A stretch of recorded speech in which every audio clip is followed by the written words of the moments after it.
Guys कि actually SEO होता क्या है। गाइस अभी तक के प्रीवियस जितने भी आपके क्लासेस हुए ना, उसमें हम लोगों ने ये देखा है कि वर्डप्रेस की वेबसाइट को हम किस तरीके से डिज़ाइन कर सकते हैं, किस तरीके से उस वेबसाइट को बनाया जाता है, उस वेबसाइट को मेंटेन कैसे करना है, उसकी सिक्योरिटी पे कैसे काम करना है। आज की क्लास में गाइस ये देखेंगे, ये सारी चीज़ें हमने देखी, राइट। अब जब भी हम किसी वेबसाइट को बना लेते हैं गाइस, हमारा फर्स्ट स्टेप होता है वेबसाइट डिज़ाइनिंग करने के बाद, हमारा जो सबसे पहला स्टेप है वो है मार्केटिंग। मार्केटिंग सिर्फ हमारा पहला ही नहीं, एक बहुत इंपॉर्टेंट स्टेप भी है जब भी हम किसी भी वेबसाइट के बारे में बात कर रहे हैं। अब जब भी हम बात करते हैं मार्केटिंग की, तो यहाँ पे सबसे पहले हमारे सामने एक क्वेश्चन आता है। हमारी वेबसाइट बन गई, हमने डिज़ाइन करके तैयार कर लिया हमारी वेबसाइट को, क्या लोग हमारे वेबसाइट पे आ रहे हैं? नहीं आ रहे। क्यों नहीं आ रहे लोग हमारे वेबसाइट पे? क्योंकि लोगों को पता ही नहीं है कि ऐसी एक वेबसाइट बनी है। ठीक है, तो अपने वेबसाइट पे अगर हम लोगों को नहीं लेकर आएंगे, तो क्या आपको लगता है, ये मेरा एक सवाल है आप लोगों से, सोनल प्रशांत आप लोग बताओ, अगर वेबसाइट पे हम लोगों को लेकर के नहीं आएंगे तो क्या आपको लगता है कि हमारी जो वेबसाइट है वो प्रॉफिटेबल होगी? No sir. क्या हम अपने बिजनेस को रन कर पाएंगे? No sir. तो अगर हमारे वेबसाइट में लोग नहीं आते हैं तो हम बिजनेस को रन नहीं कर पाएंगे, राइट। तो इसीलिए हमें जो है मार्केटिंग की ज़रूरत पड़ती है। और डिजिटल मार्केटिंग पे हम क्या करते हैं, हम ऑनलाइन मीडिया के थ्रू, ऑनलाइन मीडियम्स के थ्रू हम कोशिश करते हैं अपने ऑडियंस को अपने पास लेकर आए, राइट। अब इतने अलग अलग फॉर्म्स ऑफ डिजिटल मार्केटिंग हैं, इसमें से एक हमारे पास मीडियम है गूगल। गाइस कभी भी आपको इंफॉर्मेशन सर्च करना पड़ता हो, कोई भी आपके लिए, कोई भी आपके पास कोई क्वेरी हो, कोई भी आपको सवाल का जवाब चाहिए, किसी टॉपिक पे रिसर्च करना है या किसी लोकेशन पे ट्रैवल करना है, आप हर एक सवाल के लिए सिर्फ और सिर्फ गूगल से पूछते हो हर एक सवाल। आप बता सकते हो क्यों आप ऐसे पूछते हो गूगल से? आप में से कोई एक अगर मुझे इस बात का आंसर बता पाए तो, कि आप गूगल से ये सवाल क्यों पूछते हो जब भी आपके पास कोई कोई भी सवाल होता है, आप किसी भी प्रॉब्लम में होते हो तो आप गूगल से क्यों पूछते हो? Only like known search engine. Only known search engine, ठीक है, बहुत अच्छा आंसर दिया आपने। प्रशांत, अगर सेम आंसर आपको देना है तो, सेम क्वेश्चन अगर हम आपसे पूछें तो इसका जवाब क्या होगा कि आप जब भी आप किसी भी प्रॉब्लम में पड़ते हो तो गूगल में ही क्यों सवाल पूछते हो? सेम आंसर है मेरा भी। सेम आंसर है आपका। अब गाइस थोड़ा सा इसको डेप्थ में हम लोग स्टडी करते हैं। पहले पहले जब एसईओ ना बहुत रिसेंटली स्टार्ट हुई थी, तब क्या हुआ था कि एसईओ शुरू तो हुई थी एकदम पहले, लेकिन पहले पहले एसईओ बोल के कोई चीज़ नहीं थी। सबसे शुरू में गूगल लॉन्च हुई थी, एकदम बिगिनिंग की बात कर रहे हैं, गूगल लॉन्च हुई थी स्टार्टिंग पे, और गूगल के लॉन्च के साथ गूगल ने अपने आप को एस्टैब्लिश किया एक सर्च इंजन के हिसाब से। ठीक है, सर्च इंजन का मतलब क्या होता है? सर्च इंजन का मतलब होता है कि जहाँ पे आप इंफॉर्मेशन शेयर कर सकते हैं, चाहे आप किसी भी प्रॉब्लम में हो। गूगल का गोल था कि वो यूज़र को उसके इंफॉर्मेशन तक पहुँचाए, यूज़र को उसके प्रॉब्लम का सोल्यूशन दे। ये यूज़र है, उसको एक प्रॉब्लम है, वो अपने प्रॉब्लम को लेके जाता है गूगल के पास, और गूगल कोशिश करता है कि उसके प्रॉब्लम का कोई भी सोल्यूशन दे दे। हम लोग अलग अलग तरह के सर्चेस गूगल पे करते हैं। कभी हम गूगल से पूछते हैं कि नोएडा से दिल्ली का डिस्टेंस कितना है। कभी हम गूगल से पूछते हैं कि खाने की रेस्टोरेंट हमारे घर के आसपास है या नहीं। कभी हम गूगल से पूछते हैं कि शूज़ हमें खरीदने हैं, शूज़ कहाँ से खरीद सकते हैं। कभी कभी हम गूगल से ये सवाल पूछते हैं कि हमें अपनी बॉडी की वेट बढ़ानी है तो वेट कैसे बढ़ा सकते हैं, वेट कैसे घटा सकते हैं। हमें इंश्योरेंस खरीदना है, गूगल से पूछते हैं। हमें इंश्योरेंस के बारे में जानना है, हम गूगल से पूछते हैं। हमें आइडिया चाहिए कि लाइफ इंश्योरेंस और हेल्थ इंश्योरेंस में क्या डिफरेंस है, हम गूगल से पूछते हैं। हमें फ्लाइट टिकट्स बुक करना है, हम गूगल से पूछते हैं। हमें फ्लाइट के बारे में जानना है तो भी हम गूगल से पूछते हैं। तो इनफैक्ट किसी भी तरह का सवाल हो, ठीक है, कहीं ट्रैवलिंग से लेकर के, कुछ खरीदने से लेकर के, अपने हेल्थ इश्यूज से लेकर के, हर एक चीज का सवाल हम गूगल से पूछते हैं। क्यों पूछते हैं? वैसे बात करते हैं 1990 में गूगल लॉन्च हुई थी, ठीक है। जब 1990 में गूगल लॉन्च हुई थी तो गूगल ने सबसे पहले, जो गूगल का मेन गोल था वो क्या था कि वो लोगों की मदद करेगा अपने इंफॉर्मेशन को, ताकि लोग अपने कोई भी प्रॉब्लम का सलूशन उसके पास से ढूंढ सके, या उनके कोई भी प्रॉब्लम का सलूशन उनको गूगल से मिल सके। आपको बता रहे हैं, इसका आंसर भी आपको मिलेगा सुन, ठीक है। यहाँ पे गूगल ने क्या किया, गूगल ने बेसिकली अलग अलग लोगों को अप्रोच किया, ठीक है, अलग अलग वेबसाइट को अप्रोच किया, ठीक है। उस टाइम पे वेबसाइट्स बहुत कम होती थी, लेकिन जितनी भी वेबसाइट होती थी गूगल ने उनको अप्रोच करा, क्या आप अपने वेबसाइट को, क्या हम आपके वेबसाइट को हमारे डेटाबेस में लिस्ट कर सकते हैं? गूगल के पास एक डेटाबेस है। डेटाबेस का काम क्या है? जहाँ पे गूगल सारा डेटा स्टोर करता है।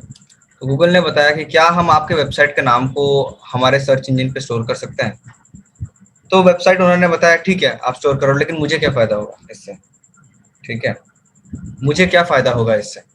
तो सर्च इंजन ओनर यानी कि गूगल ने बताया कि आपको फायदा ये होगा कि अगर किसी विजिटर को किसी भी तरह की कोई समस्या है तो आपके वेबसाइट पे आएगी, और अगर आपके वेबसाइट पे उस समस्या का हल दिया हुआ है तो वो आपके वेबसाइट पे आकर के अपने समस्या के हल को ढूंढने की कोशिश करेगी, जो भी उसका प्रॉब्लम होगा उसका सोल्यूशन को ढूंढने की कोशिश करेगी। इनफैक्ट हम क्या करेंगे, हम लोगों को आप तक पहुंचाएंगे, ठीक है। फिर यहाँ पे धीरे धीरे करके क्या हुआ, शुरू में 1 2 3 4 वेबसाइट गूगल के साथ जुड़ने लग गई, और धीरे धीरे आज के डेट पे अगर हम बात करें, आज लगभग 22 ईयर्स हो चुके हैं गूगल लॉन्च हुए, तो आज के डेट पे करोड़ों वेबसाइट है गूगल में, राइट। ये जो करोड़ों वेबसाइट है गूगल में है, अपने आप को गूगल में इसका यूज करते हैं, लेकिन यहाँ पे ये गूगल में इसलिए है क्योंकि इनको पता है कि गूगल में अगर ये रहेंगे तो अगर कोई, अगर मान लो आप जूते बेच रहे हो और कोई जूते ढूंढ रहा है, ठीक है, एग्जाम्पल के तौर पे मान लेते हैं, अगर आप एक शू सेलर हो और आपको ढूंढ रहा है शू बायर, ठीक है, आप एक शू सेलर हो और आपको ढूंढ रहा है शू बायर, ठीक है। तो बायर क्या करता है, गूगल में टाइप करता है, ठीक है, सर्च करता है, सर्च करके आप तक पहुंचता है। गूगल अगर आपकी वेबसाइट शो करती है तो आप तक पहुंचता है, ठीक है। थोड़ा सा और अच्छे से इसको समझने की कोशिश करते हैं। Let's suppose shoes for main under 500 हम लिख के सर्च करते हैं, ठीक है। तो हमें पता है कि हमें मेंस के शूज चाहिए हमारे लिए 500 रुपए से नीचे। यहाँ पे देखो गूगल हमें बहुत सारे वेबसाइट शो कर रहा है, बहुत सारे जूते शो कर रहा है,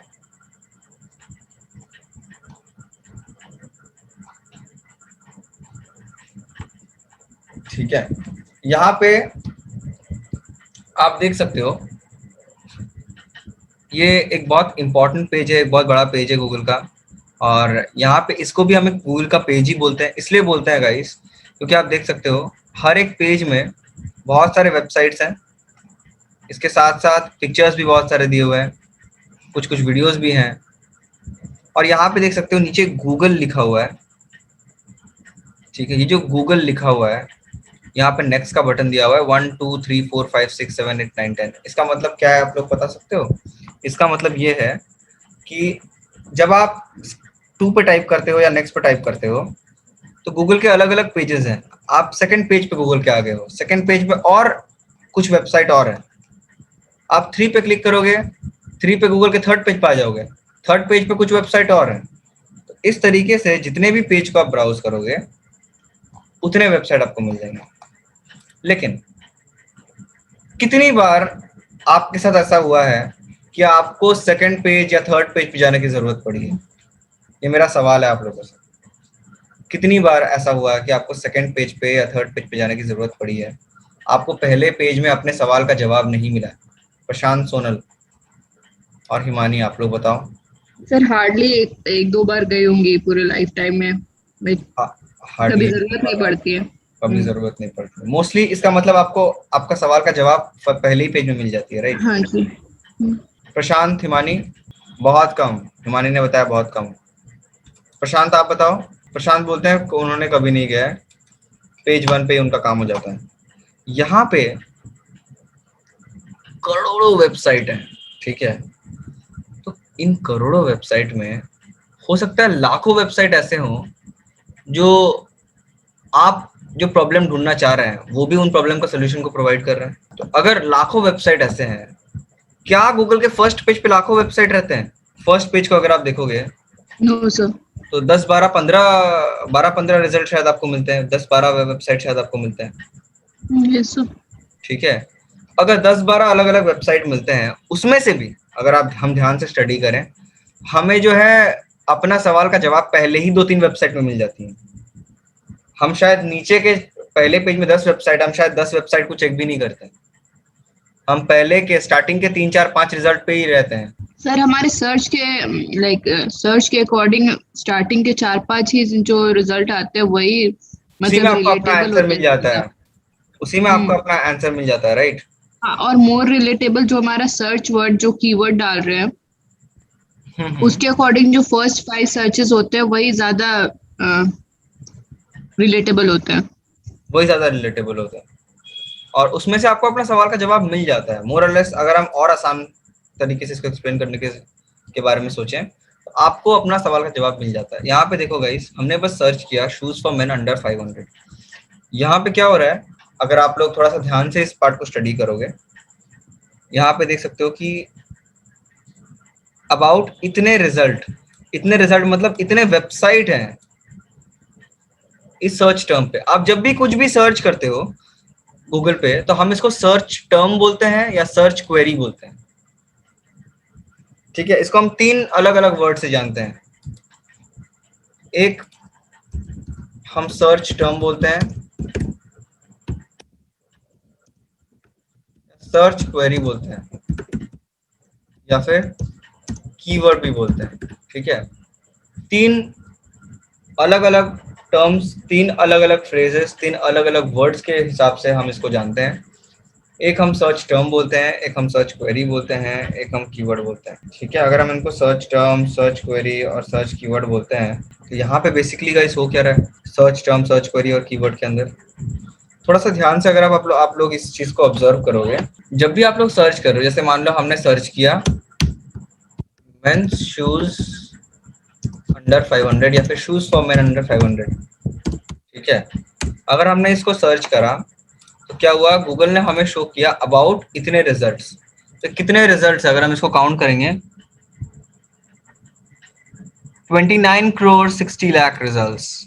आप देख सकते हो simple shoes for main under 500 में 29 करोड़ 60 लाख रिजल्ट है।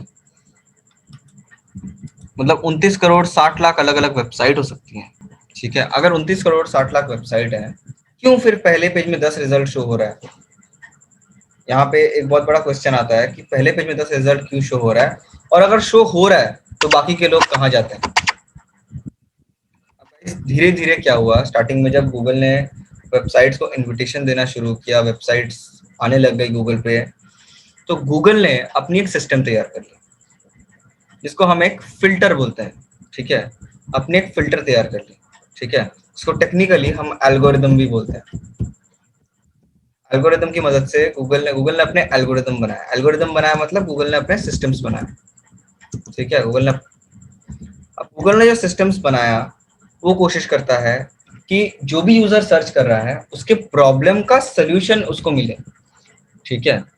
और वो वेबसाइट जो लोगों को अब उस सर्च फ्रेज के लिए, उस सर्च टर्म के लिए या फिर उस कीवर्ड के लिए अगर प्रॉब्लम का सलूशन अगर वो प्रोवाइड कर रहे हैं, तो यहाँ पे उनका क्या गोल है, यहाँ पे गूगल यहाँ पे अपने सिस्टम की मदद से, अपने एल्गोरिदम की मदद से या फिर अपने फिल्टर की मदद से कोशिश ये करता है, मान लो 1 लाख वेबसाइट है, 1 लाख वेबसाइट में गूगल 10 वेबसाइट को या फिर 10 पेज को, 10 अलग अलग पेज, 10 अलग अलग वेबसाइट कह सकते हो, 10 अलग अलग पेज कह सकते हो, 10 अलग अलग पेज को गूगल क्या करता है, ऑर्गेनाइज कर देता है कि ये 10 पेज पहले पेज में आएंगे, ये 10 पेज दूसरे पेज में आएंगे।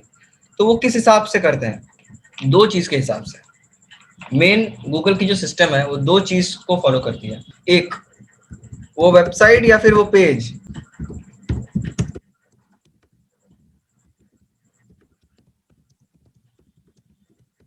वेबसाइट या फिर वो पेज कितना रिलेवेंट है।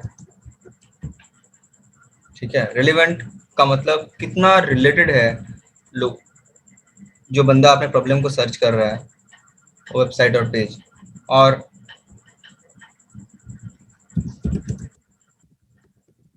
How useful is the website और पेज,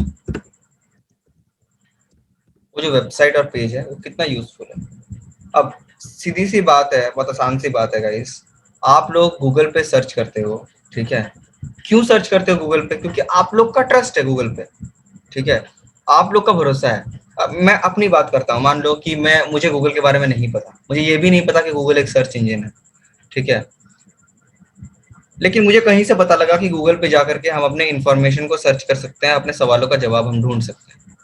अगर हम गूगल पे जाते हैं अपने सवालों के जवाब को ढूंढने के लिए, और ढूंढते भी अपने सवाल के जवाब को वहां से, और लेट सपोज हमें गलत जवाब मिल गई गूगल की मदद से, हमें कोई गलत वेबसाइट दिख गई, यहाँ पे प्रॉब्लम का सोल्यूशन है ही नहीं, तो क्या आप दोबारा गूगल को विजिट करोगे?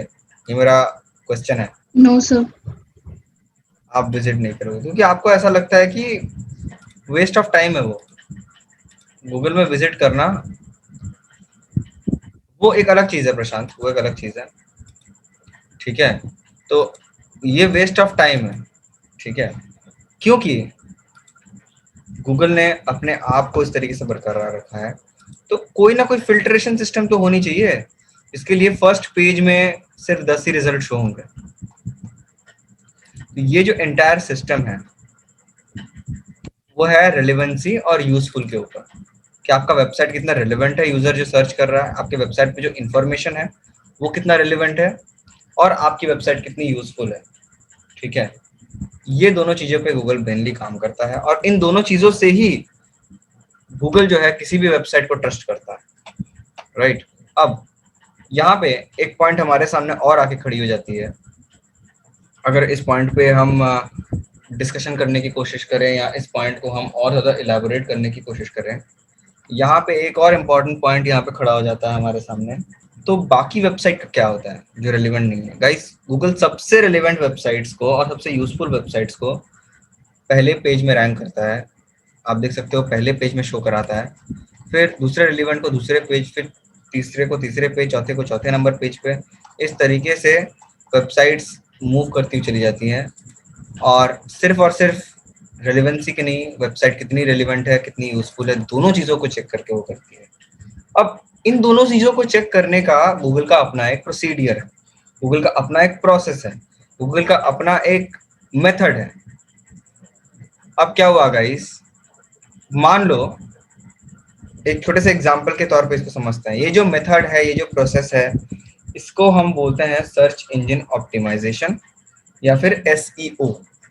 इसी जो मेथड है जिससे कि हम वेबसाइट को ज़्यादा से ज़्यादा रिलेवेंट बना सकते हैं, ज़्यादा से ज़्यादा यूजफुल बना सकते हैं, क्योंकि हमें पता है अगर हम अपने वेबसाइट को रिलेवेंट और यूजफुल बना दें तो गूगल का ट्रस्ट हमारे वेबसाइट पे आ जाएगा और हमारी वेबसाइट फर्स्ट पेज पे रैंक हो जाएगी। और अगर हमारी वेबसाइट या पेज फर्स्ट पेज पे रैंक होती है, गूगल के फर्स्ट पेज पे शो होती है, यहाँ पे हमारे लिए फायदा हो जाएगा, लोग हमारे वेबसाइट को बेसिकली विजिट करेंगे, राइट। अब यहाँ पे क्या होता है गाइस, जब भी आप गूगल पे कुछ भी सर्च करते हो तो आपके पास ये पेज दिखती है, कुछ भी सर्च करो तो इस तरह की एक पेज दिखती है जहाँ पे बहुत सारे वेबसाइट दिखते हैं आपको। ये जो स्पेसिफिकली पेज है, इस पेज को हम बोलते हैं सर्प, SERP। इसका फुल फॉर्म है सर्च इंजन रिजल्ट्स पेज, ठीक है। इसको हम सर्प बोलते हैं या फिर हम सर्च इंजन रिजल्ट पेज भी बोलते हैं इसको, राइट। ये जो सर्प हम कह रहे हैं या सर्च इंजन रिजल्ट पेज हम कह रहे हैं, किस लिए कह रहे हैं सर्च इंजन रिजल्ट पेज? हम इसलिए कह रहे हैं इसको search engine result page guys, क्योंकि जब भी हम इस वेबसाइट को कहीं पे भी गूगल पे सर्च करते हैं तो इस वेबसाइट की रिजल्ट्स हमें दिखती हैं। बहुत सारे लोगों ने धीरे धीरे अपने एक्सपेरिमेंट्स करने शुरू किए। जब गूगल स्टार्ट हुआ, जब गूगल शुरू में आया था तो एसईओ का कॉन्सेप्ट नहीं था, ठीक है। फिर लोगों को बाद में समझ में आया कि गूगल में वो अपने आप को बहुत सारी एक्टिविटीज वो कर सकते हैं अपने वेबसाइट के साथ, जिससे कि गूगल के टॉप सर्च रिजल्ट्स पे उनकी वेबसाइट शो हो सकती है। और अगर गूगल के टॉप सर्च रिजल्ट्स पे उनकी वेबसाइट शो हो गई तो उनके वेबसाइट पे बेसिकली ट्रैफिक आएगी। ट्रैफिक का मतलब होता है विजिटर्स, ठीक है। विजिटर्स का मतलब होता है लोग आएंगे उनके वेबसाइट पे। और अगर ज्यादा से ज्यादा लोग आए गूगल के थ्रू, क्योंकि लोगों को गूगल पे ट्रस्ट है, तो गूगल के थ्रू लोगों को आप पे ट्रस्ट है। और आप पे अगर लोगों का ट्रस्ट है तो लोग आपके वेबसाइट पे न केवल आएंगे बल्कि आ करके लोग आपके वेबसाइट से, अगर आप कोई सर्विस बेच रहे हैं या फिर आप कोई प्रोडक्ट बेच रहे हैं तो आपसे वो सामान भी खरीद सकते हैं। यहाँ से आपकी अर्निंग भी बहुत बढ़ती है। लेकिन अगर हम लोग थोड़ा सा गूगल के रिजल्ट्स को अगर एनालाइज करने की कोशिश करें, यहाँ पे हम देख सकते हैं गाइस, जब हम गूगल में सर्च कर रहे हैं शूज फॉर मेन अंडर 500, ठीक है। यहाँ पे जैसे ही आप सर्च कर रहे हो तो आप देखो बहुत सारे अलग अलग तरह के रिजल्ट्स आपको शो हो रहे हैं, अलग अलग वेबसाइट्स के रिजल्ट शो हो रहे हैं। लेकिन ऊपर में ये दो रिजल्ट्स आपको दिख रहे हैं, बेसिकली आप देख सकते हो। हम एक बार आपको मार्किंग करके भी दिखा देते हैं। ऊपर में ये दो रिजल्ट्स आपको दिख रहे हैं। ये एक रिजल्ट आपको दिख रहा है, ये नंबर 1 कहते हैं इसको हम लोग।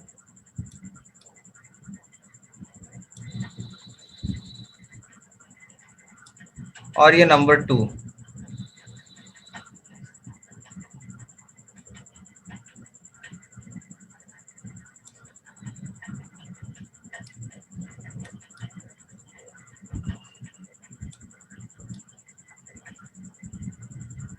ये दो अलग अलग वेबसाइट के रिजल्ट्स हमें दिखते हैं, राइट।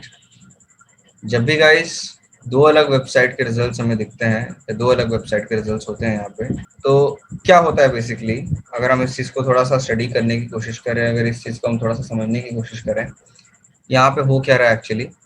यहाँ पे ये देखो, यहाँ पे ना अगर आप इनको थोड़ा ध्यान से ऑब्जर्व करोगे तो दो रिजल्ट्स हैं।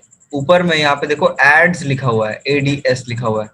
अगर आपको मेरी रेड कलर की मैंने मार्किंग कर दी है, अगर आपको ये दिख रहा है तो ADS और यहाँ पे एड लिखा हुआ है। ये जो है गाइस, इन सारे ये जो दो रिजल्ट गूगल में दिख रहे हैं, इन दोनों को हम बोलते हैं गूगल के पेड रिजल्ट्स। इन दोनों को हम बोलते हैं गूगल के पेड रिजल्ट्स। क्यों बोलते हैं पेड रिजल्ट्स गाइस इन दोनों को? पेड रिजल्ट इसलिए बोलते हैं कि गूगल का एक प्लेटफॉर्म है, गूगल की एक एड प्लेटफॉर्म है। जैसे अगर आप लोग गूगल ads.google.com पे जाओगे, एक वेबसाइट है गूगल का, तो गूगल की एड प्लेटफॉर्म है, ठीक है। जहां पे गूगल क्या करती है, गूगल आपको बताती है कि आप बिना मेहनत किए, सिर्फ पैसे खर्च करके, बिना ज्यादा मेहनत किए पैसे खर्च करके गूगल के टॉप में आ सकते हो और गूगल से विजिटर ले सकते हो पैसे खर्च करके। उसमें आपको गूगल को कुछ पैसे देने होंगे और जब तक आपका पैसा है तब तक आपकी ऐड है। आपको रेगुलर पैसे खर्च करने पड़ेंगे, ठीक है। गूगल किसी हिसाब से आपसे पैसे चार्ज करता है, ठीक है। आगे आपकी गूगल एड्स की भी क्लासेस होंगी, तो आपको समझ में आएगी कि गूगल किस हिसाब से पैसे चार्ज करते हैं, किस तरीके से उस पर भी काम करना है। यहाँ पे बेसिकली क्या हो रहा है, यहाँ पे आप सिंपल सी चीज यहाँ पे समझ सकते हो कि गूगल आपसे ये चाह रहा है कि अगर आप यहाँ पे, आपकी जो वेबसाइट है, दो तरह के रिजल्ट्स होते हैं। तो ये जो दो एड्स वाले रिजल्ट्स हैं, इनको हम बोलते हैं पेड रिजल्ट्स। जो एड्स वाले रिजल्ट्स हैं, जो एड्स वाले रिजल्ट्स हैं, इनको हम बोलते हैं पेड रिजल्ट्स, क्योंकि इस पे लोग पैसे खर्च करते हैं।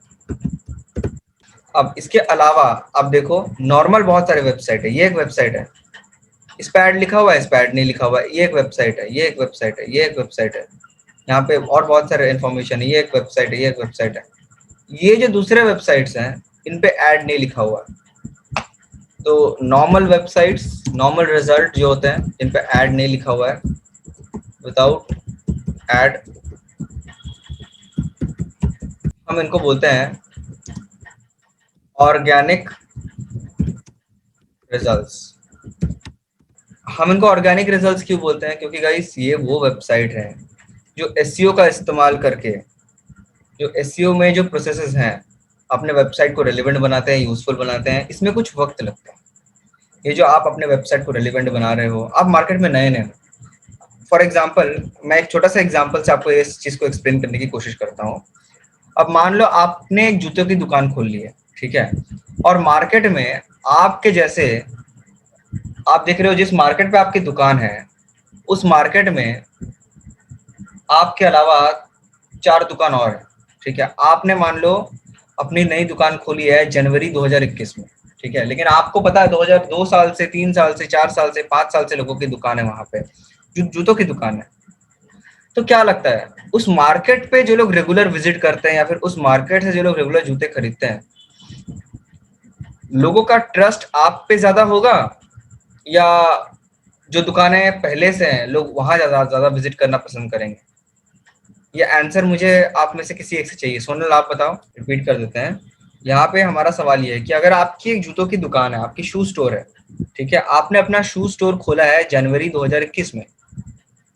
अब आपने जिस मार्केट में अपनी शू स्टोर खोली है, आप देख रहे हो उस मार्केट पे बहुत सारी ऐसी दूसरी शू स्टोर्स भी हैं जो 2 साल पुरानी है, कुछ शू स्टोर्स 3 साल पुरानी है, कुछ शू स्टोर्स 4 साल पुरानी है, कुछ 5-5 साल तक पुरानी है, और 4-5 दुकानें हैं जो 2-3-4-5 साल पुरानी है, ठीक है। तो लोग क्या आपके दुकान में शुरू में ज्यादा आना प्रेफर करेंगे या जो पुरानी दुकानें हैं उन पे विजिट करना ज्यादा प्रेफर करेंगे? सर जो पुरानी दुकान है उस पे विजिट करना प्रेफर करेंगे।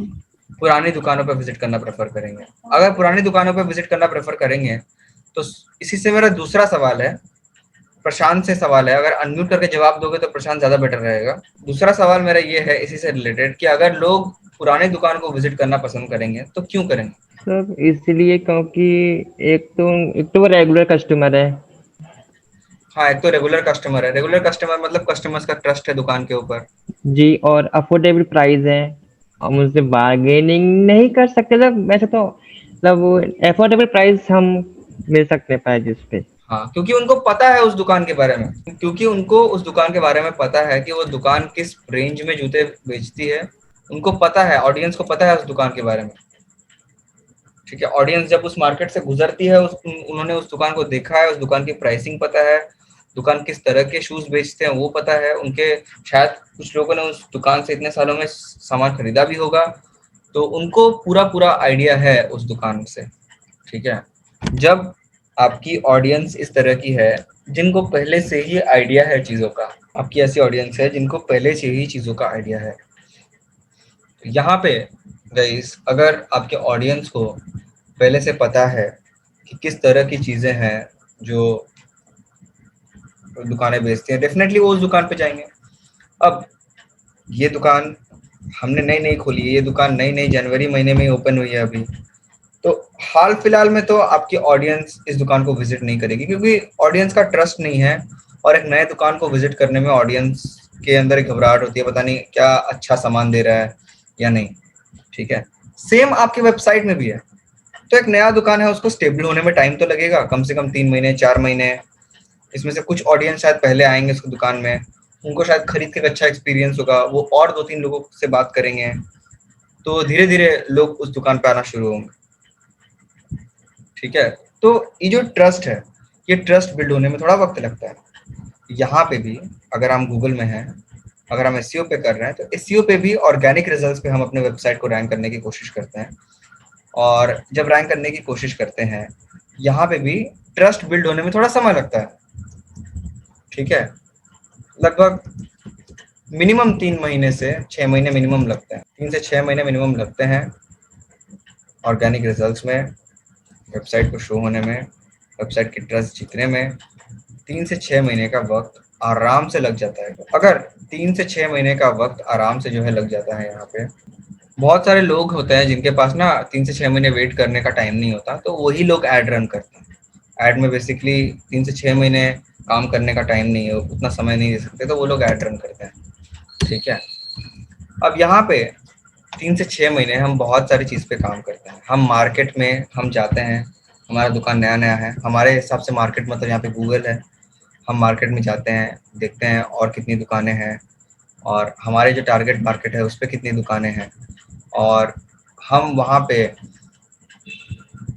अपने हिसाब से अपनी भी एक ट्रस्ट और अपनी भी एक अथॉरिटी बिल्ड करने की कोशिश करते हैं। आप में से बहुत सारे लोगों ने देखा होगा कि रियल एस्टेट ब्रोकर, ठीक है, रियल एस्टेट ब्रोकर होता है। कितने लोगों ने रियल एस्टेट ब्रोकर या रियल एस्टेट एजेंट के बारे में कितने लोगों को पता है? तो मैं इस एग्जांपल से आप लोग को एक्सप्लेन करूंगा कि रियल एस्टेट एजेंट या रियल एस्टेट ब्रोकर कौन होता है। यस सर, पता है। एक बार प्रशांत और हिमानी आप दोनों मुझे बता दो, तो मैं इस एग्जांपल को लूंगा या फिर मैं कोई दूसरी एग्जांपल से आपको एक्सप्लेन करूंगा। नाम सुना है मैंने तो बस। क्या करते हैं, कोई आइडिया रियल एस्टेट ब्रोकर या real estate agent? No idea sir. Sir infrastructures में डील करते हैं, ब्रोकरेज एंड ऑल। जैसे हमें फ्लैट्स चाहिए, फ्लैट खरीदनी है, या पे हमें लीज पे लेनी है, रेंट पे बिल्कुल। लेनी है, तो ब्रोकर्स होते हैं। अच्छा, प्रशांत को क्योंकि नहीं पता है तो एक और एग्जांपल लेते हैं। प्रशांत, इंश्योरेंस एजेंट के बारे में सुना है आपने? हाँ यस सर। इंश्योरेंस एजेंट मालूम है ना क्या करता है insurance agent? Yes sir yes sir. Sonal और हिमानी, आप लोग को पता है इंश्योरेंस एजेंट के बारे में? Yes sir. तो यहाँ पे इंश्योरेंस एजेंट क्या करता है, अगर हम इसको एक छोटे से एग्जांपल की मदद से समझने की कोशिश करें। एक इंश्योरेंस एजेंट की एग्जांपल लेते हैं। तो एक इंश्योरेंस एजेंट करता क्या है? इंश्योरेंस एजेंट का वर्क है कि वो मार्केट पे जाए, ठीक है, मार्केट पे जा करके वो लोगों के साथ अपना कनेक्शन बिल्ड करे और कनेक्शन बिल्ड कर वो सबसे तो पहले वो क्या करता है, कंपनीज के साथ टाई अप कर लेता है। अगर मान लो किसी को इंश्योरेंस एजेंट बनना है, वो क्या करता है, जितनी भी इंश्योरेंस कंपनीज है उनके साथ टाई अप कर लेता है, उनका एजेंट बन जाता है। वो क्या करता है, टाई अप करता है डिफरेंट इंश्योरेंस कंपनीज के साथ। क्यों टाई अप करता है? कि अगर वो डिफरेंट इंश्योरेंस कंपनी से टाई अप करेगा तो इंश्योरेंस कंपनी उसको एक सर्टिफिकेट देगी, ठीक है, कि वो हमारा सर्टिफाइड एजेंट है। तो वो उसके लिए ट्रस्ट मार्क हो गया। शुरू में उसके पास ट्रस्ट नहीं था, तो उसको इंश्योरेंस, तो उसको कोई एक ट्रस्टेबल पर्सन को अप्रोच करना पड़ा। उस ट्रस्टेबल पर्सन से उसको एक कनेक्शन बिल्ड करना पड़ा ताकि उस पर्सन का ट्रस्ट आप उसको मिले। तो यहाँ पे पर्सन नहीं है, यहाँ पे कंपनी है, तो उस कंपनी का ट्रस्ट ताकि उसको मिले, राइट। तो वो क्या कर रहा है, इस कंपनी के साथ बहुत अच्छा रिलेशनशिप बिल्ड कर रहा है, एक नेटवर्क बिल्ड कर रहा है। इस कंपनी को बोल रहा है कि मैं आपके इंश्योरेंस को बेच दूंगा, आपके इंश्योरेंस को लोगों को बेच दूंगा, तो क्या आप मुझे एक कमीशन दे सकते हैं और क्या आप अपना एजेंट बना सकते हैं मुझे? तो कंपनी बोलती है ठीक है, आप हमारा इंश्योरेंस बेचिए, हम आपको अपना एजेंट बना देते हैं।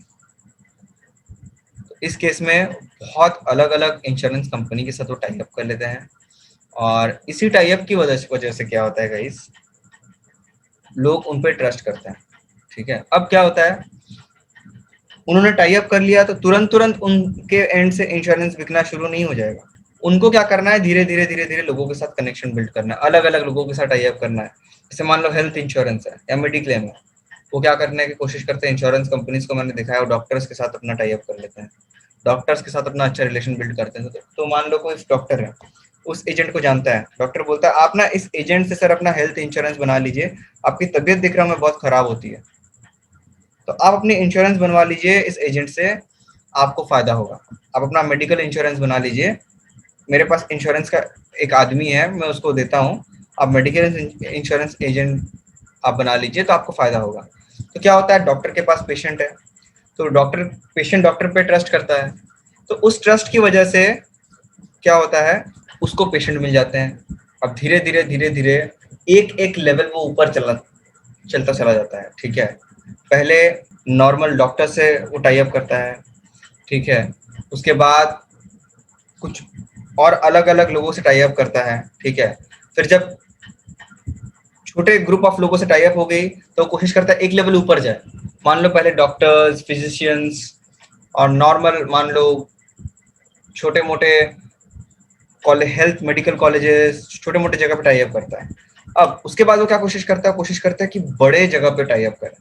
उसके बाद कोशिश करता है मेडिकल कॉलेज, अगर वो मान लो हेल्थ इंश्योरेंस बेच रहा है और मेडिकल कॉलेज में जाके टाई अप कर लिया, ठीक है। लेकिन मेडिकल कॉलेज में उसके बाद टाई अप किया, या फिर मान लो उसने किसी बहुत बड़े कंपनी के साथ टाई अप कर लिया, उस कंपनी के एम्प्लॉयज के साथ टाई अप किया। लेकिन ये जो टाई अप है, क्या शुरू में इसके उतने उस लेवल के कनेक्शन बिल्ड हो सकते हैं?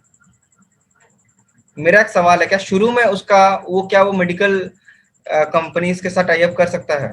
शुरू में उसके इस लेवल के कनेक्शन नहीं बिल्ड हो सकते हैं, क्योंकि शुरू में उसको थोड़ा सा मार्केट में दिखाना है कि मैं भी काम कर सकता हूँ, उसको अपने मार्केट में स्किल्स दिखाना है, अपनी यूजफुलनेस, अपनी रेलिवेंसी प्रूव करनी है, तब जाकर के धीरे धीरे उसका एक स्टेप बाय स्टेप उसके कनेक्शंस बिल्ड हो जाते हैं और धीरे धीरे वो सीढ़ी को चढ़ता है, राइट। और धीरे धीरे जैसे उसके कनेक्शंस बिल्ड होते हैं, जैसे उसका नेटवर्क तैयार होता है, वैसे वैसे क्या होता है, उसकी सेल्स भी बढ़ने लगती है और एक टाइम के बाद उसकी बहुत एक्सपोनेंशियल सेल्स हो जाती है, राइट। जब इस तरीके से वर्क होता है तो यहाँ पे क्या होता है, स्टेप बाय स्टेप वो अपने कनेक्शंस को बिल्ड कर रहा है। पहले नॉर्मल किसी लोगों के साथ कनेक्शन बिल्ड कर रहा है, शायद वो पर्सन किसी डॉक्टर को जानता है तो उसके थ्रू डॉक्टर के साथ कनेक्शन बिल्ड कर रहा है, फिर डॉक्टर्स के बाद वो और ऊपर लेवल के लोगों को देखता है, फिर उसके बाद वो लेवल 3, लेवल 4, लेवल 5, इस तरीके से वो ऊपर चलता चला जाता है, राइट। सेम गाइस एसईओ में भी वही होता है। एसईओ में भी कोई डिफरेंस नहीं होती यहाँ पे। एसईओ में भी अगर हम इस चीज को समझने की कोशिश करें, यहाँ पे बिल्कुल सिमिलर चीज पे काम होता है। यहाँ पे भी अगर आप अपने वेबसाइट को टॉप 10 रिजल्ट्स पे शो करने की कोशिश कर रहे हो, क्योंकि हमें पता है कि मैक्सिमम लोगों को पहले पेज में रिजल्ट मिल जाता है। अगर हमारी वेबसाइट दूसरे पेज में शो होगी गूगल के, तो हमें फायदा नहीं होगा, हमें इस चीज का कोई भी बेनिफिट, कोई भी फायदा नहीं होगा, ठीक है। यहाँ पे ये एक बहुत इंपॉर्टेंट पॉइंट हम ऐसा कह सकते हैं, हमें जो है अच्छे रिजल्ट्स मिल सकते हैं, राइट। अब गूगल में भी वैसे ही होता है। शुरू में वो स्टेप बाय स्टेप काम करता है। शुरू में गूगल में क्या करता है, वो लोगों को दिखाता है कि उसकी दुकान प्रॉपर दुकान है, दुकान को रेडी करता है। अब गूगल पे इसी प्रोसेस को दो पार्ट में डिवाइड किया गया है। एक पार्ट को हम बोलते हैं ऑन पेज एसईओ, जहाँ पे वो क्या करता है, सबसे पहले अपनी दुकान को तैयार करता है, अपने दुकान, ताकि लोग उसके दुकान को आसानी से देख सके, लोग उसके दुकान को आसानी से ढूंढ सके, उस पे काम करता है। तो वो जो प्रोसेस है उसको हम बोलते हैं ऑन पेज एसईओ। वो अपने दुकान पे, अपने वेबसाइट पे काम करता है, ठीक है। अब अपने दुकान पे काम कर ली उसने, अपने दुकान की चीजों पे वर्क कर ली उसने। अब वो क्या करता है, अब वो बाहर लोगों के साथ कनेक्शन बिल्ड करता है। यहाँ पे इंश्योरेंस एजेंट पे अगर वो अलग अलग इंश्योरेंस कंपनी के साथ टाई अप कर रहा है, क्यों कर रहा है, अपने दुकान को रेडी तो कर रहा है वो, तो वो है यहाँ पे ऑन पेज एसईओ बोलते हैं उसको। अब एक होता है of page SEO. Of page SEO मतलब अपने वेबसाइट पे काम नहीं करता, यहाँ पे वो दूसरे वेबसाइट पे काम करता है। यहाँ पे क्या करता है, और लोगों के साथ टाई अप करने की कोशिश करता है, और लोगों के साथ अपने नेटवर्क बनाने की कोशिश करता है। और जैसे हमने देखा कि इंश्योरेंस एजेंट हर एक लेवल पे जिस तरीके से वर्क करने की कोशिश करता है, ठीक है, उसको हम बोलते हैं of page SEO. Of page SEO पे क्या होता है, अब यहाँ पे ऑनलाइन पे क्या होता है, अगर हम गूगल के टर्म्स में समझने की कोशिश करें, यहाँ पे हमारे डिजिटल वर्ल्ड में लोग नहीं है, यहाँ पे क्या है, वेबसाइट है, अलग अलग दूसरे वेबसाइट्स हैं। वो क्या करता है, दूसरे वेबसाइट के साथ टाई अप करने की कोशिश करता है। दूसरे वेबसाइट में भी छोटी वेबसाइट है, बड़ी वेबसाइट है, बहुत अलग अलग तरह की वेबसाइट है, ठीक है। अलग अलग वेबसाइट्स से टाई अप करने की कोशिश करता है, अलग अलग वेबसाइट्स के थ्रू अपनी नेटवर्क बनाने की कोशिश करता है, ताकि उसका जो है मार्केट में उसका भी अपना एक नाम क्रिएट हो, ठीक है, उसकी भी नेटवर्क तैयार हो जाए और धीरे धीरे उसके पास भी एक ट्रस्ट बिल्ड हो जाए, उसको भी सेल्स आनी शुरू हो जाए। अब ये जो एंटायर प्रोसेस है, ये इस तरीके से बेसिकली काम करता है। और इस प्रोसेस पे अगर किसी को भी वर्क करना है तो इस पे थोड़ा सा वक्त लगता है, इस पे कुछ वक्त लगता है। अगर किसी को भी इस प्रोसेस पे काम करना है, एसईओ पे काम करना है, तो कुछ वक्त लगता है, जैसे 3 से 6 महीने लगते हैं, ठीक है। तो बेसिकली एसईओ में क्या होता है, अब एक बार डिटेल में हम समझने की कोशिश करते हैं। उससे पहले यहाँ तक जो भी मैंने एक्सप्लेन किया वो आप लोग को क्लियर है? कहीं भी आपको कोई भी एक पॉइंट लग रहा है कि क्लियर नहीं है तो पूछिए।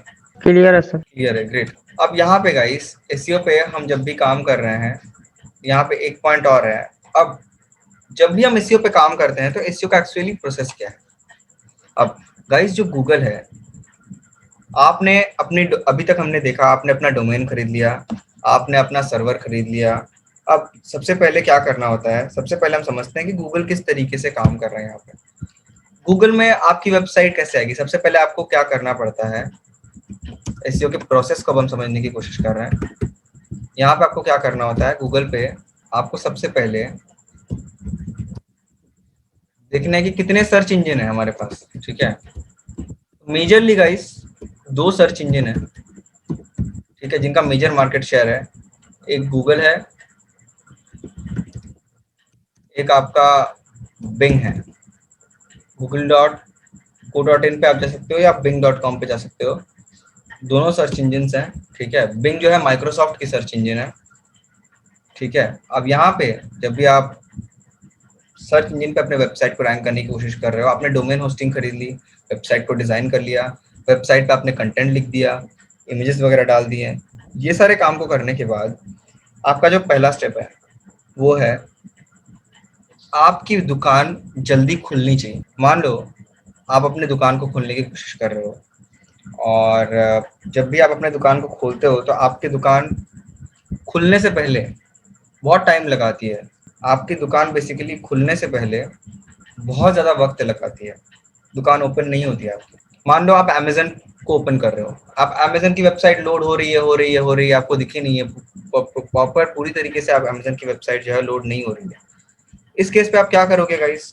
इस केस में आप लोग बता सकते हो, क्या आप अमेजन पे रुकोगे या आप दूसरे वेबसाइट को देखोगे? इस सवाल का जवाब दो आप लोग गाइस एक बार मुझे। हिमानी बोलती है कि वो रुकेगी अगर वेबसाइट, हाँ प्रशांत बोलते हैं कि प्रेफर अनदर वेबसाइट। बिल्कुल सही, लोगों के पास वक्त नहीं है।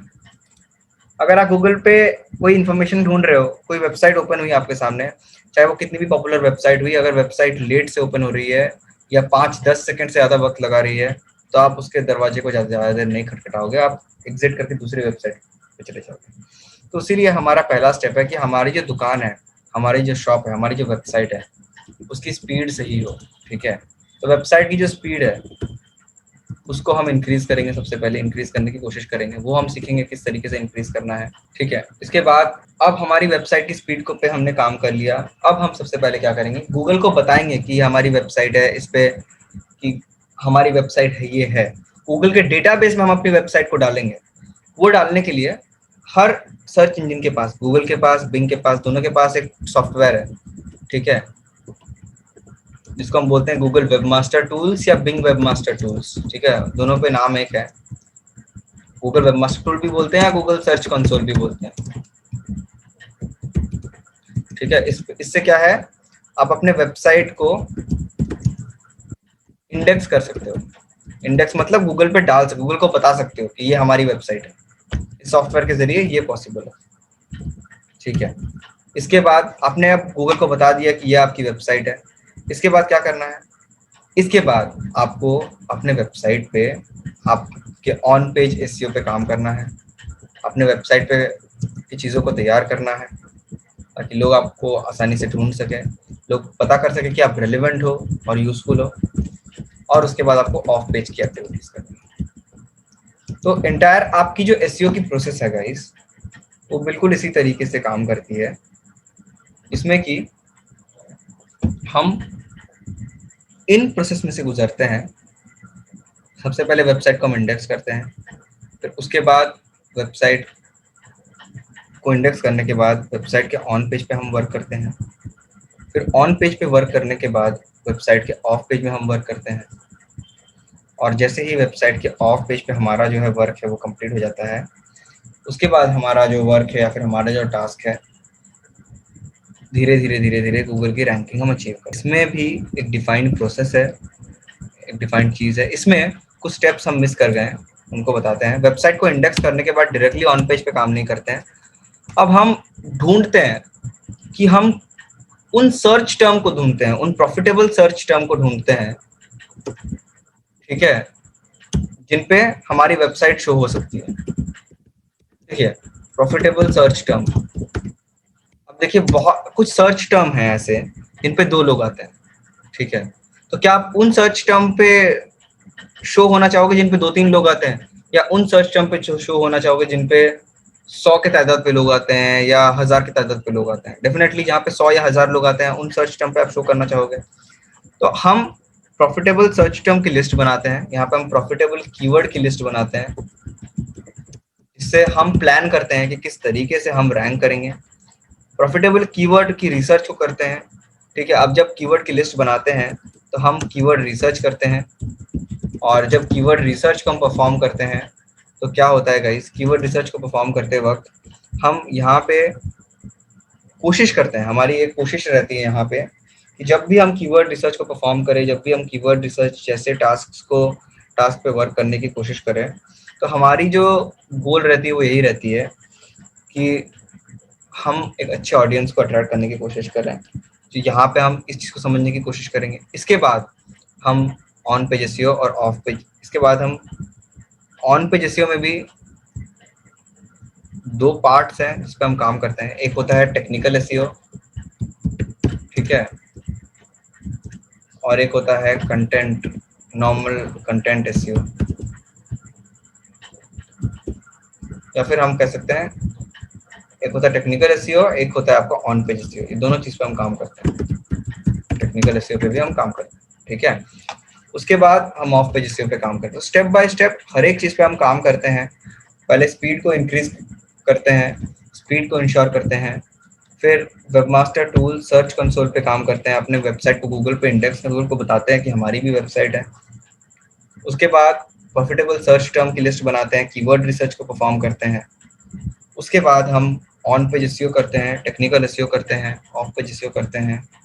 उसके बाद हम बेसिकली ऑफ पेज एसईओ को सीखेंगे, ऑन पेज एसईओ को सीखेंगे, टेक्निकल एसईओ को सीखेंगे। इसके बाद हम क्या सीखेंगे गाइस, इन सारी चीज़ों को सीखने के बाद हम ये सीखेंगे कि किस तरीके से विजिटर आ रहा है हमारे वेबसाइट में, ठीक है। हम एनालिटिक्स को देखेंगे, एक और नया टूल है गूगल की, इसमें हम देखेंगे कि विजिटर्स किस तरीके से आ रहे हैं, राइट। तो बेसिकली इससे हमें एक आइडिया लगता है कि हम किस तरीके से, जब भी कोई विजिटर हमारे वेबसाइट पे आ रहा है, जब भी कोई विजिटर हमारे वेबसाइट पे आकर के अपने वर्क को कर रहा है, तो यहाँ पे उसके गोल्स अचीव हो रहे हैं, यानी ये सारी चीज़ें हम देखते हैं। तो उसमें भी अलग सॉफ्टवेयर है, गूगल एनालिटिक्स करके एक टूल है, इसको हम स्टडी करेंगे, ठीक है। अब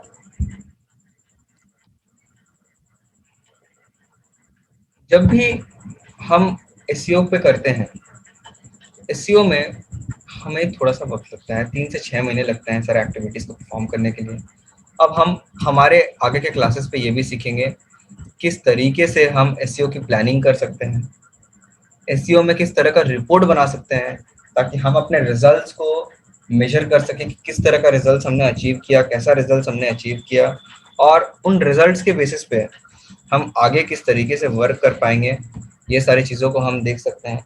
और इसके साथ गाइस जो हमारा नेक्स्ट और सबसे इम्पोर्टेंट पॉइंट जो है वो ये है कि सिर्फ रिजल्ट अचीव करना हमारे लिए ज़रूरी नहीं है। हम यहाँ पे ये भी देखने की कोशिश करते हैं कि क्या हमारी वेबसाइट गूगल के टॉप सर्च टर्म्स पे शो हो रही है। अब एसईओ का कुछ फ़ायदा है। फ़ायदा ये है कि आप लोगों के सामने जा रहे हो लेकिन लोग आपको ढूंढ के निकाल रहे हैं। क्यों लोग आपको ढूंढ के निकाल रहे हैं? लोग उस सर्च टर्म को टाइप करते हैं और सर्च टर्म को टाइप करके आपकी वेबसाइट अगर शो होती है तो लोग आपको वहाँ पे ढूंढ के निकाल रहे हैं। तो वहाँ पे क्योंकि लोग मेहनत कर रहे हैं, आपकी ऑडियंस आप तक पहुँचने के लिए मेहनत कर रही है, यहाँ पे ऑडियंस का आपके प्रोडक्ट को खरीदने का चांस या फिर आपके सर्विसेज को लेने के जो चांसेस हैं बहुत ज़्यादा बढ़ जाते हैं। आप एक दो नहीं बहुत ज़्यादा लोगों को अट्रैक्ट कर सकते हो यहाँ पे। तीसरा, एक एसईओ करने का आपका बेनिफिट क्या है, यहाँ पे आपको पैसे खर्च करने नहीं पड़ते। अगर आप एसईओ पे काम कर रहे हो नॉर्मली आपको पैसे खर्च करने नहीं पड़ते, लेकिन यहाँ पे अब आप लोग को, यहाँ तक आप लोग को कोई क्वेरी गाइस सबसे पहले ये बता दो, फिर हम इसके बाद अभी नेक्स्ट स्टेप पे मूव करेंगे। सर तो ये जो जैसे हम सर्च इंजन यूज करते हैं तो ये भी पेड फॉर्म में होता है, लाइक हम अपनी जो वेबसाइट को लाइक फर्स्ट प्रेफरेंस देते हैं, सेकंड प्रेफरेंस देते हैं, तो इज इट पेड? और नहीं, पेड बिल्कुल नहीं है। do it आपको by एसईओ में आपको पैसे खर्च करने की जरूरत नहीं पड़ती है। एसईओ में कभी भी आपको पैसे खर्च करने की जरूरत नहीं पड़ती। तो गूगल ने सिस्टम डेवलप कर रखा है और किसी ना किसी ने सबसे पहले एसईओ को करा होगा, इस सिस्टम को पहले फॉलो किया होगा। देखो किसी को एग्जैक्टली ये नहीं पता गूगल क्या सिस्टम फॉलो करती है, एग्जैक्टली किसी को नहीं पता, लेकिन हमें एक आइडिया लगता है गूगल जिस तरीके से काम करती है। हमें पता है गूगल की गोल क्या है, लोगों को एक्यूरेट से एक्यूरेट इन्फॉर्मेशन प्रोवाइड करना, और गूगल रेगुलरली अपडेट हो रही है, ठीक है। रेगुलरली गूगल अपने आप को अपडेट कर रही है। पहले आज से 5 साल पहले एसईओ जिस तरीके से होता था, 5 साल बाद अभी एसईओ अलग तरीके से हो रहा है। एसईओ में कंपटीशन और बढ़ गया है क्योंकि और बहुत सारे वेबसाइट आ गए हैं अभी। तो यहाँ पे एसईओ में आपको पैसे बिल्कुल खर्च नहीं करने पड़ते हैं। हाँ, आपको मेहनत करनी पड़ती है, आपको अपना समय देना पड़ता है, आपको टाइम इन्वेस्ट आपको करना पड़ता है एसईओ में। ठीक है, ऐसा नहीं है कि आप एसईओ में नॉर्मली अगर काम कर रहे हो तो सिर्फ और सिर्फ आप अगर काम कर रहे हो तो वो सफिशिएंट है। यहाँ पे आपको सफिशिएंट टाइम भी आपको देना बहुत ज़्यादा ज़रूरी है। एसईओ सिर्फ आपके काम पे और टाइम पे डिपेंडेंट है, यहाँ पे पैसे खर्च करना ज़रूरी नहीं है। ठीक है, और कोई क्वेरी गाइस आप लोगों की? सर अगर गूगल पे अगर हमें अपनी वेबसाइट को रैंक करानी है तो शायद उसके लिए तो हमें शायद पे करना पड़ेगा ना कुछ अमाउंट। नहीं, क्यों पे करना पड़ेगा? आपको बिल्कुल पे करने की ज़रूरत नहीं है। Sir free of cost? हाँ, फ्री ऑफ कॉस्ट होता है। मैंने आपको अभी बताया ना, कि गूगल में जब भी आप अपने वेबसाइट को रैंक करने की कोशिश करते हो तो यहाँ पे आपको 2 तरह के रिजल्ट्स दिखाते हैं गूगल में। अभी मैंने जैसे आपको बताया, यहाँ पे आप देख सकते हो 2 तरह के रिजल्ट्स यहाँ पे आपको दिखा रहा है। एक पेड रिजल्ट्स है, अगर आप इंस्टेंटली रैंक करना चाहते हो पैसे लगा करके तो आप पैसे खर्च करोगे, लेकिन इसमें भी ये रैंक परमानेंट नहीं है, ये रैंकिंग लॉन्ग टर्म तक नहीं रहेगी। आप जितने पैसे खर्च करोगे उतनी देर तक रहेगी। मान लो 500 रुपए खर्च किए, शायद रैंकिंग आपकी 2 घंटे रह सकती है, ठीक है, या रैंकिंग आधे घंटे तक रह सकती है, ठीक है। लेकिन अगर आप लोग एसईओ पे वर्क करोगे, अगर आप लोग ऑर्गेनिक तरीके से काम करोगे, गूगल पे मेहनत करोगे अपना, तो यहाँ पे आपकी वेबसाइट रैंक होगी। और यहाँ पे आपके रैंकिंग का सबसे बड़ा जो एक बेनिफिट है वो आपको यहाँ पे मिलेगा, और वो बेनिफिट आपका ये है गाइस कि आपको किसी भी तरह के यहाँ पे कोई स्पेंड किए बगैर ही आपकी वेबसाइट यहाँ पे शो होगी। और अगर वेबसाइट आपकी टॉप में शो होती है तो लोग डेफिनेटली आपके वेबसाइट को विजिट करेंगे। इसी वजह से हम एसईओ की एक्टिविटीज को परफॉर्म करते हैं। यहाँ पे क्लियर है प्रशांत? अगर क्लियर Yes, नहीं है तो दोबारा पूछ सकते हो आप। यस सर क्लियर है। तो गाइस, ये हमने आज डिस्कस करा है कि किस तरीके से हम एसईओ किस तरीके से काम करती है, एसईओ क्यों हम करते हैं, और एसईओ से हमें किस तरह का बेनिफिट जो है वो मिल सकता है। Thank you so much guys आज की क्लास को अटेंड करने के लिए। हम फिर मिलेंगे नेक्स्ट मंडे शाम को 7 बजे। Till then have a good day.